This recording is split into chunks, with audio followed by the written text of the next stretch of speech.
My wife told me she had zero libido, so I decided to give her zero husband to worry about. That's exactly what happened, and here's how it all unfolded. For 8 months, every time I tried to be intimate with my wife, I got the same response. I'm sorry, I just have zero libido right now. It's not you, it's me. I think it might be hormonal or stress from work. The first few times, I was understanding. Marriage has its ups and downs, right? People go through phases. I backed off, gave her space, tried to be supportive. But 8 months? That's not a phase. That's a pattern. I started paying closer attention to other things. She was always on her phone, texting and giggling. When I'd walk into the room, she'd quickly close whatever she was looking at. She started dressing differently, wearing clothes that were more revealing, spending more time on her appearance. For someone with zero libido, she sure was putting a lot of effort into looking attractive.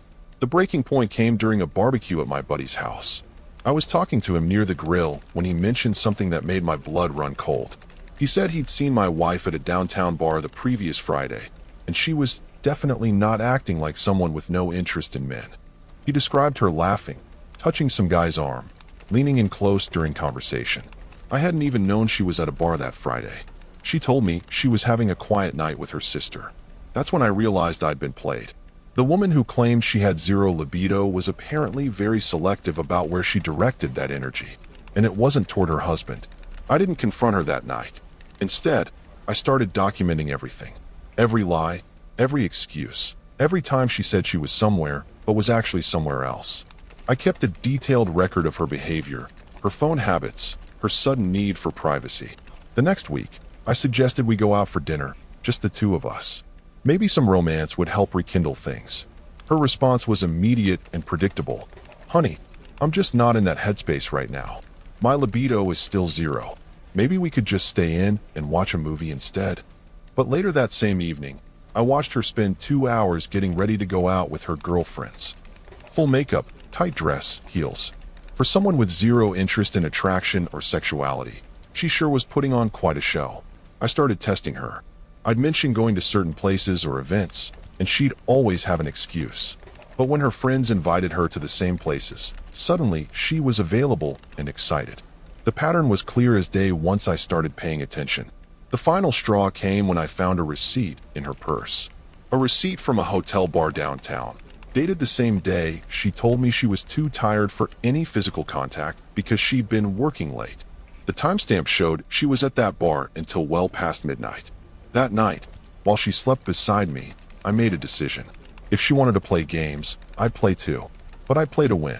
I wasn't going to be the fool who believed her lies while she lived a double life. I realized I had two choices. Continue being the understanding husband who accepted her excuses, or become the man who demanded the truth.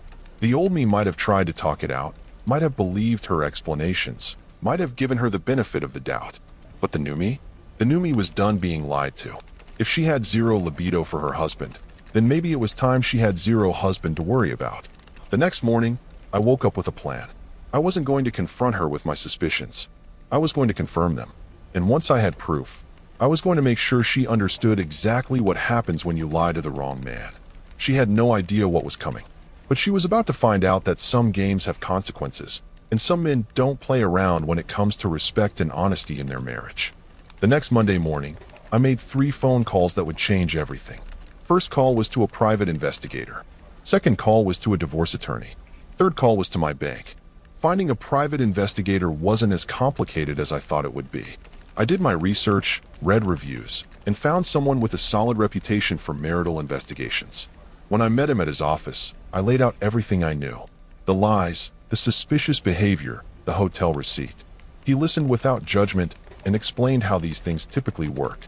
Most people think they're being clever, he said, but they're usually following predictable patterns.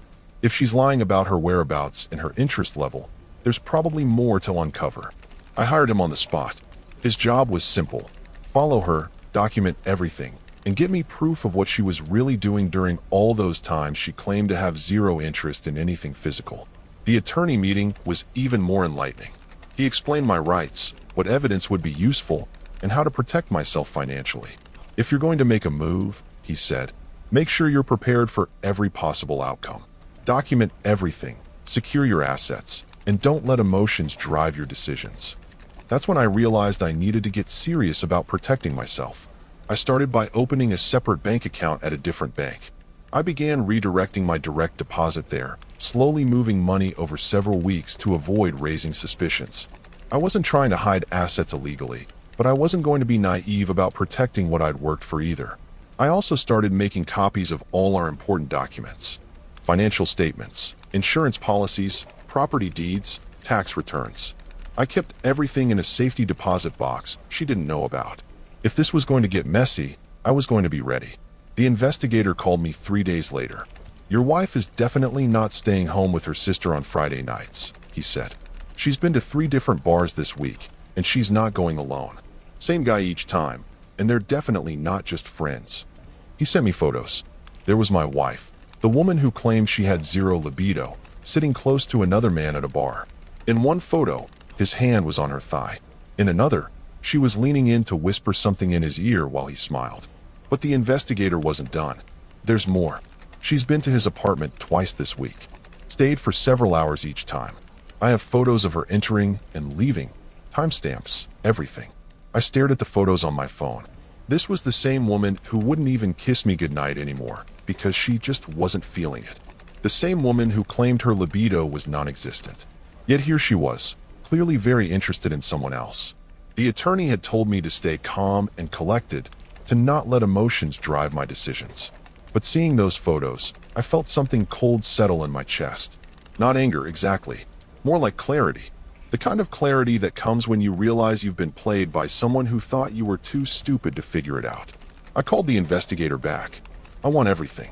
Phone records if you can get them, more photos, a complete timeline of her activities. I want to know exactly what she's been doing and when." "That's going to take another week or 2, he said. "But based on what I've seen so far, you're going to have more than enough evidence." Meanwhile, I started acting completely normal at home. I didn't change my behavior, didn't ask suspicious questions, didn't give her any indication that I knew what was going on. When she told me she was going out with her girlfriends, I said, "Have fun," and meant it. She had no idea I knew exactly where she was going and who she was meeting. The hardest part was when she'd come home from her girls' nights and continue the act. She'd tell me about the movie they watched or the restaurant they went to, creating elaborate lies about her evening. Sometimes she'd even complain about being tired or stressed, using it as another excuse for why she had no interest in being close to her husband. I just nodded and acted understanding. "Of course, honey. Get some rest. We can talk tomorrow." But inside, I was building a case. Every lie she told, I documented. Every false alibi, I recorded. The investigator was gathering evidence of where she really was, and I was creating a paper trail of her deception. 2 weeks later, I had a complete picture. She'd been seeing this guy for at least 4 months. She'd been to his apartment over a dozen times. They'd been to restaurants, bars, even a weekend trip she claimed was a work conference. The woman with zero libido had been living a completely different life, and she thought her husband was too trusting, too naive, or too stupid to figure it out. She was wrong on all counts, and now it was time to show her exactly how wrong she was. 3 weeks after hiring the investigator, I received a manila envelope that contained everything I needed to know about my wife's double life. The evidence was more damning than I'd even imagined. The investigator had done his job thoroughly. Inside the envelope were dozens of photographs, a detailed timeline of her activities, and even audio recordings from public places where she'd met with her lover. He'd documented everything with timestamps, locations, and context. The photos told the complete story. There was my wife entering his apartment building at 2 in the afternoon on a Tuesday, the same day she'd texted me saying she was working late. Another photo showed them kissing in his car outside a restaurant. A third showed them checking into a hotel together during what she'd claimed was a business trip. But the most revealing evidence was a recording the investigator had captured while following them to a coffee shop. He positioned himself at a nearby table and recorded their conversation. I put in my earbuds and listened to my wife's voice saying things that made my blood boil. "He's so clueless," she was saying. "I tell him I have no libido, and he just accepts it. He doesn't even question it anymore. It's actually kind of pathetic how understanding he is." The man laughed. "Doesn't he get suspicious when you're out so much? Please. I tell him I'm with my sister or having girls' nights. He's too trusting to even check. Besides, he's so focused on being the perfect, supportive husband that he doesn't want to seem controlling by asking questions. I had to pause the recording. The woman I'd married, the woman I'd been patient and understanding with, was laughing about my trust. She wasn't just cheating on me. She was mocking me for being decent about it. I continued listening. The best part is that he keeps trying to be romantic, like taking me to dinner or planning date nights. And I just tell him I'm not in the mood, that my libido is still gone. He looks so disappointed, but he never pushes. It's perfect. So what's the long-term plan? The man asked. You can't keep this up forever. I don't know. Maybe I'll just let him think I'm going through some kind of hormonal phase. Men don't understand that stuff anyway. As long as I keep him thinking it's medical or psychological, he won't question it. I turned off the recording. I'd heard enough. My wife wasn't just having an affair. She had turned our marriage into a joke, and I was the punchline. The investigator had also provided a detailed timeline. For the past 4 months, while she'd been rejecting me and claiming she had no sexual interest, she'd been meeting this guy an average of 3 times per week. Sometimes at his place, sometimes at hotels, sometimes for entire weekends she'd disguised as work trips or family visits. The evidence showed a pattern of calculated deception. She wasn't just cheating. She was systematically lying about every aspect of her behavior while making me feel like there was something wrong with me for wanting intimacy with my own wife. I spread all the photos across my desk and looked at them one by one. Here was undeniable proof that my wife's libido was alive and well. It just wasn't directed toward her husband. The attorney had prepared me for this moment.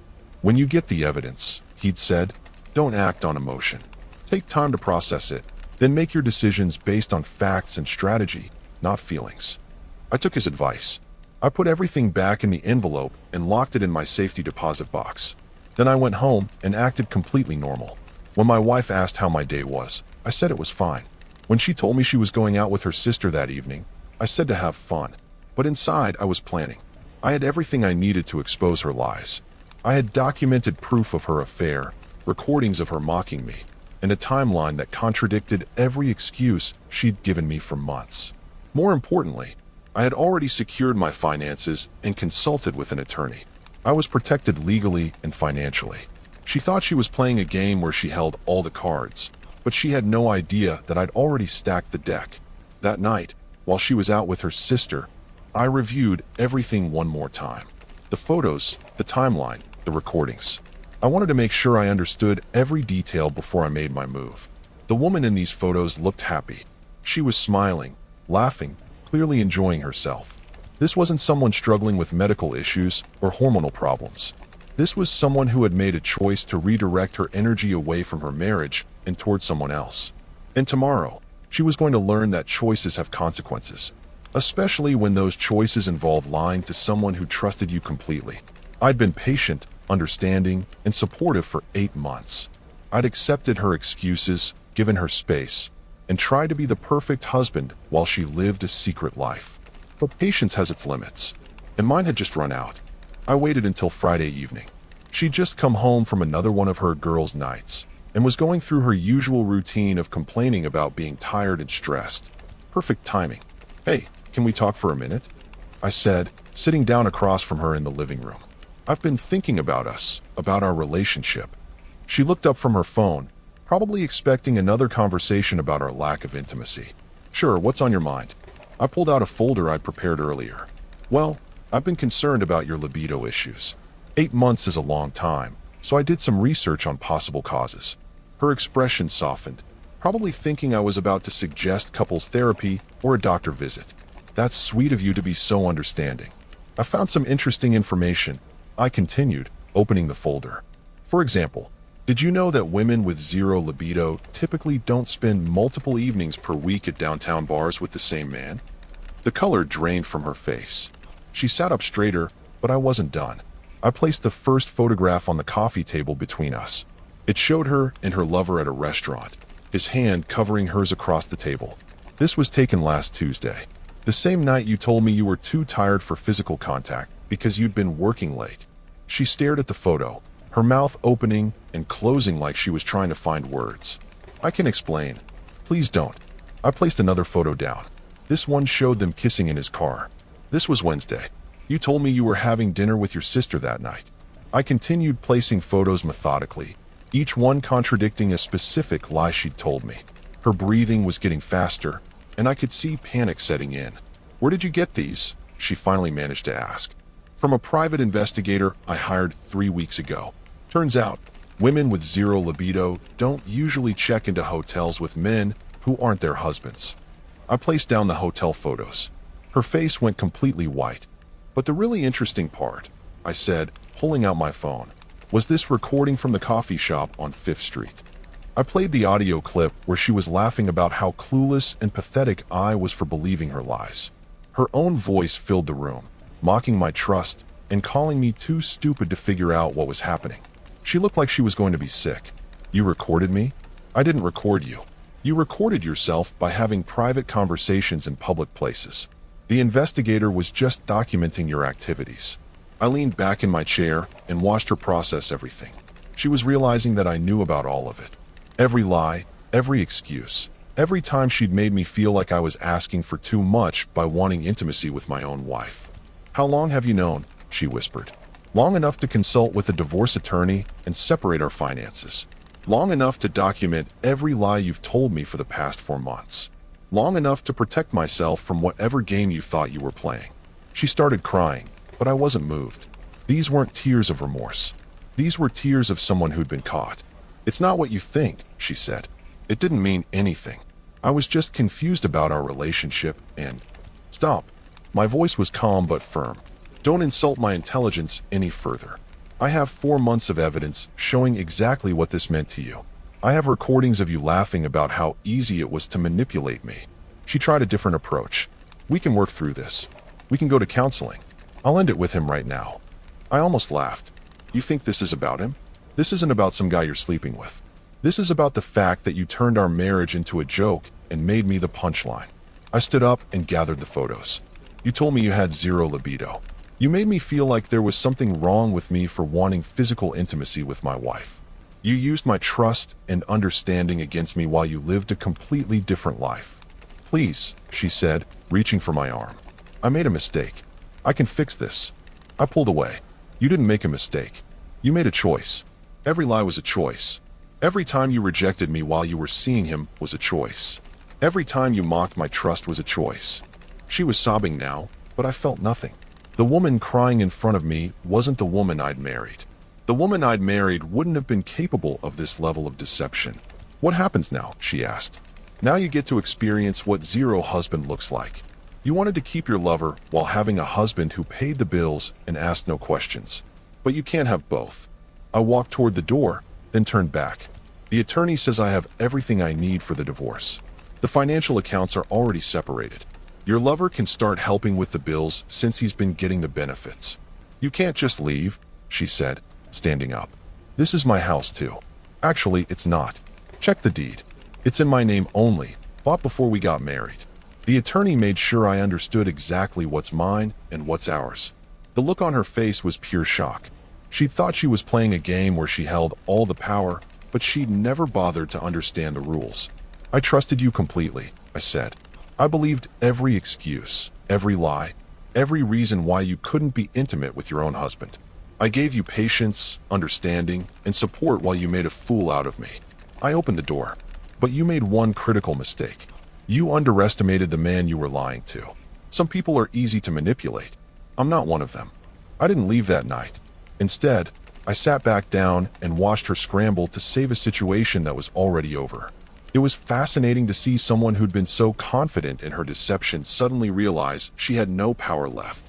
"Wait, please just listen to me," she said, wiping her tears. "I know I messed up, but we can fix this. I'll call him right now and end it. I'll delete his number, block him on everything." I looked at her with the same expression I'd give someone trying to sell me a car with no engine. "You think the problem is him? You think if you get rid of him, everything goes back to normal?" She nodded desperately. "Yes, it was just a stupid mistake. I got caught up in something that didn't mean anything. 4 months of hotel visits didn't mean anything. Laughing about how pathetic your husband is didn't mean anything. Lying to my face every single day for 8 months didn't mean anything." Her face crumpled. "I didn't mean those things I said. I was just trying to sound cool in front of him." So you're telling me you lied to him about how you really felt about lying to me? Do you hear yourself right now? She started pacing around the room, her panic increasing. What do you want me to do? Tell me what you want me to do to fix this. There's nothing to fix. This isn't a problem with a solution. This is a consequence with a cause. I pulled out my phone and showed her the banking app. See this? This is my new account. All my money is now here. The joint account has exactly enough to cover your expenses for 30 days. Her eyes widened. You can't do that. I need access to our money. Our money? I'm the only one who's been contributing to it while you've been spending your time and energy elsewhere. Why should I fund your lifestyle when I'm clearly not part of it? She sat down hard on the couch. This is insane. You're overreacting. People make mistakes in marriages all the time. Mistakes. I almost laughed. Let me tell you what a mistake looks like. A mistake is forgetting to pick up milk on the way home. A mistake is double booking dinner plans.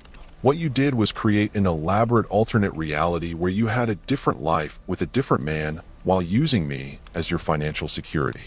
I stood up and walked to the window. You know what the really sad part is? If you'd just been honest and said you weren't happy, we could have worked on it or ended things like adults. But instead, you chose to make me feel like there was something wrong with me.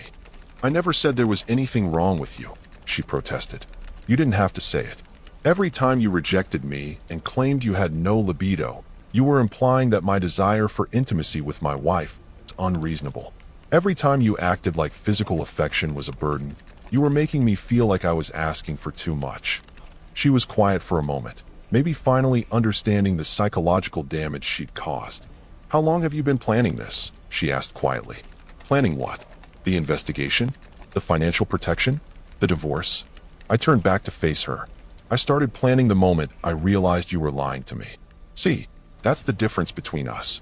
When I discovered a problem, I took action to solve it. When you had problems in our marriage, you just found someone else to entertain you while keeping me around for convenience. Her phone buzzed. She looked at it automatically, then quickly put it face down. But I'd already seen enough. Let me guess. That's him wondering why you're not responding to his text tonight. She didn't answer, which was answer enough. Here's what's going to happen, I said, sitting back down. The divorce papers will be filed Monday morning. The attorney says with the evidence I have, this should be straightforward. You can keep whatever belongings are actually yours, but everything else stays with me. Where am I supposed to go? She asked. I hear your boyfriend has an apartment. Maybe it's time to find out if he's willing to support the lifestyle he's been enjoying. Her face went pale again. You don't understand. It's not like that with him. We never talked about anything serious. So you're telling me that the man you've been seeing 3 times a week for 4 months, the man you've been intimate with while refusing your husband, has never discussed anything beyond casual hookups? She looked down at her hands. It was just fun. It wasn't supposed to be complicated. Well, congratulations. It just got very complicated. You can't keep a husband for security and a boyfriend for excitement. You have to choose one or the other. I walked toward the stairs. I'm going to pack some things and stay at a hotel tonight. I suggest you use this time to figure out your next move, because Monday morning everything changes officially. Please don't do this, she called after me. I love you. I made a terrible mistake, but I love you. I stopped on the stairs and turned back. You love the security I provide. You love having someone reliable to pay the bills while you live your fantasy life. But you don't love me. If you loved me, you wouldn't have spent 4 months making me feel inadequate while you gave another man everything you claimed you didn't have. I continued up the stairs, but she followed me. What if I can prove to you that I've changed? What if I can show you that I choose you? I opened my closet and started packing a bag. You already showed me your choice. Every lie was a choice. Every secret meeting was a choice. Every time you came home and acted like the loving wife was a choice. I zipped up my bag and headed for the door. The difference is, now you get to live with the consequences of those choices, and I get to live without them. Monday morning arrived, and I was sitting in the attorney's office at 9 sharp. The divorce papers were filed by 10. By noon, she'd been served at her workplace. The investigator had suggested serving her there rather than at home, and I understood why. Public consequences for public behavior. She called me 17 times that day. I didn't answer any of them. The next few weeks revealed exactly who she really was. When the reality hit that I wasn't coming back, that there would be no reconciliation, she showed her true colors. The tearful, apologetic woman disappeared. replaced by someone demanding and entitled. She hired her own attorney and tried to claim she deserved half of everything, including the house she'd never financially contributed to.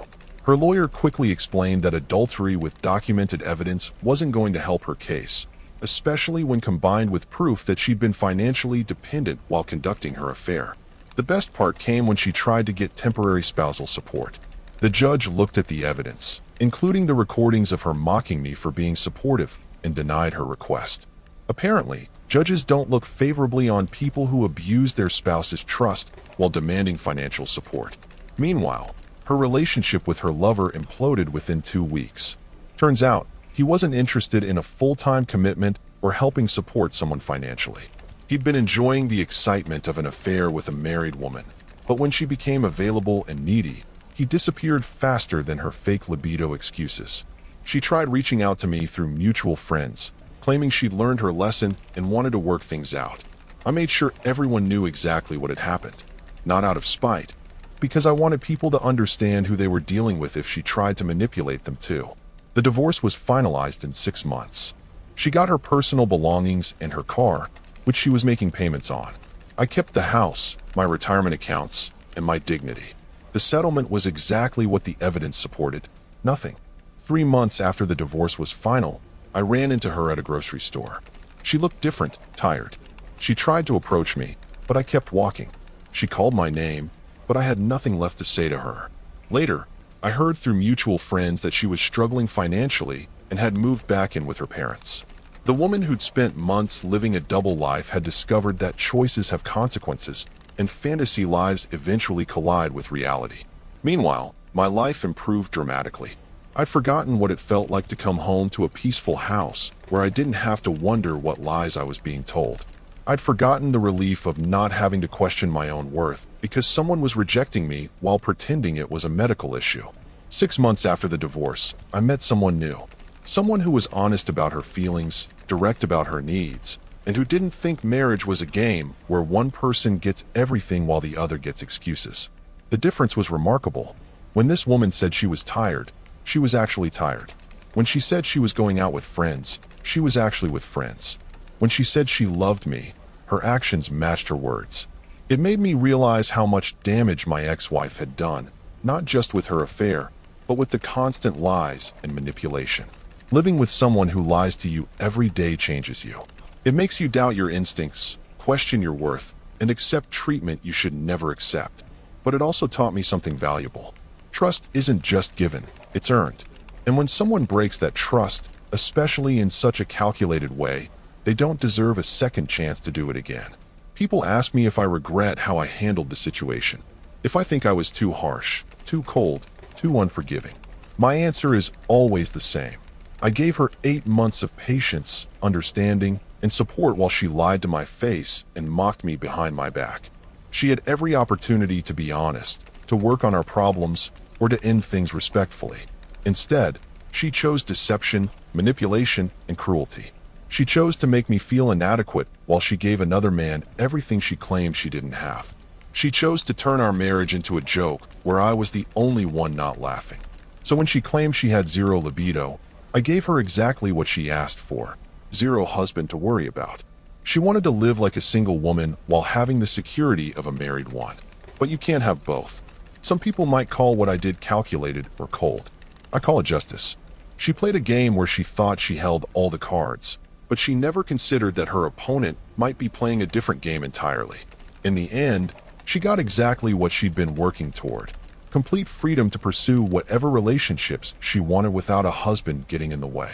The only difference was that the financial security she'd been counting on came to an end along with the marriage she'd been destroying. My wife claimed she had zero libido, so I gave her zero husband to worry about. Turns out, that was exactly what we both needed. Our story has